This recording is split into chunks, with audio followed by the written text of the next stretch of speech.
नमस्कार, मी सूरज पवार. तुम्ही पाहतात कुलाबा न्यूज 24. खरं तर मी आज फोर्टमधील ओल्ड कस्टम हाऊसच्या बाहेर उभा आहे. खरं तर महाराष्ट्र नवीन ड्रायव्हिंग लायसन्स मिळवण्यासाठी आता आदिवास प्रमाणपत्र म्हणजेच डोमिसाईल सर्टिफिकेट अनिवार्य करण्याची तयारी राज्य सरकारने केली आहे.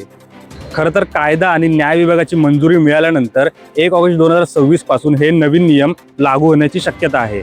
पण आता ज्या व्यक्तींकडे स्वतःचं घर नाहीये, स्वतःचा ॲड्रेस नाहीये किंवा जे व्यक्ती भाड्याने राहतात त्यांचं काय? स्वतःचं घर नसलेलं किंवा भाड्याने राहणाऱ्या नागरिकांना आवश्यक रहिवासी पुरावे देऊन तहसील कार्यालयात महा ई सेवा केंद्र किंवा आपले सरकार पोर्टलवरून डोमसाईल प्रमाणपत्र मिळवता येईल. बाईक टॅक्सी चालकांसाठी ही डोमसाईल आणि पोलीस पडताळणी बंधनकारक असणार असा नवीन नियम तयार केला जात आहे. खरं तर वाहन परवाना प्रक्रियेत पारदर्शकता आणण्यासाठी आणि इतर राज्यातील गैरप्रकारांना आळा घालण्यासाठी राज्य सरकार हा नियम तयार करण्याच्या मार्गावर आहे असं आपल्या लक्षात येतंय.